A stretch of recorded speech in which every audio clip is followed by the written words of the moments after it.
শেষ calling bell part 2 দরজার ওপারে।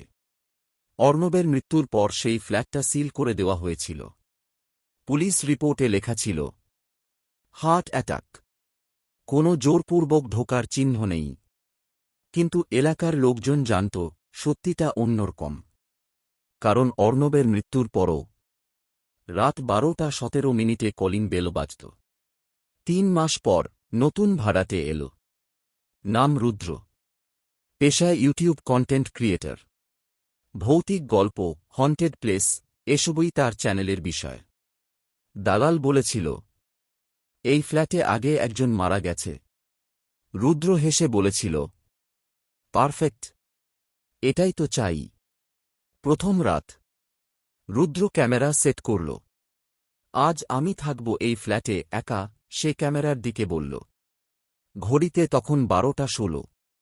হঠাৎ টিংটং, রুদ্রের চোখ চকচক করে উঠল। শুনলেন কলিং বেল। সে দরজার দিকে এগোল। পিপহোলে তাকিয়ে দেখল কেউ নেই।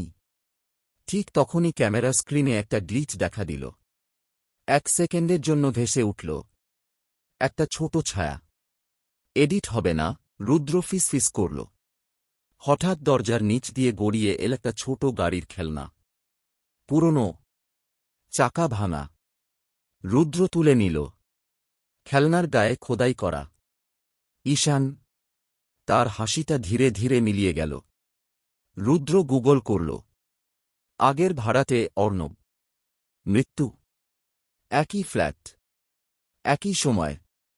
ঠিক তখনই পিছন থেকে এল একটা কণ্ঠস্বর, দাদা, তুমি তো বলেছিলে খেলবে। রুদ্র ধীরে ঘুরে দাঁড়াল। ঘরের কোণায় দাঁড়িয়ে আছে একটা ছেলেটা। এইবার মুখটা দেখা যাচ্ছে। চোখ দুটো স্বাভাবিক, কিন্তু পা দুটো মেঝে ছুঁয়েও ছুঁচ্ছে না। তুমি কে? রুদ্র জিজ্ঞেস করল, গলা শুকিয়ে গেছে। ছেলেটা হাসল, আমি এখানেই থাকি। দরজার ওপারে হঠাৎ লাইট নিভে গেল। শুধু কলিং বেলের লাল আলো জ্বলছে। রুদ্রের ক্যামেরা তখনও রেকর্ড করছে। মাইকের ভেতর ধরা পড়ল ফিস শব্দ। একজন গেলে আরেকজন আসে। কলিং বেল বাজতে লাগল নিজে নিজেই, বারবার, অনবরত। পরদিন সকালে পুরো বিল্ডিংয়ে হইচই। কারণ রুদ্রের ফ্ল্যাটের দরজা ভেতর থেকে লক করা। কোনো সাড়া নেই। দরজা ভাঙা হল। ঘরের ভেতরে কেউ নেই। ক্যামেরাটা পড়ে আছে মেঝেতে। শেষ ফুটেজে দেখা যায় রুদ্র দরজার দিকে তাকিয়ে আছে, আর দরজার ওপারে দাঁড়িয়ে একটা ছোট হাত ধীরে ধীরে বেল টিপছে। আজও সেই ফ্ল্যাট খালি। কিন্তু কেউ কেউ বলে, যদি গভীর রাতে কান পাতো, শুনবে। টিংটং।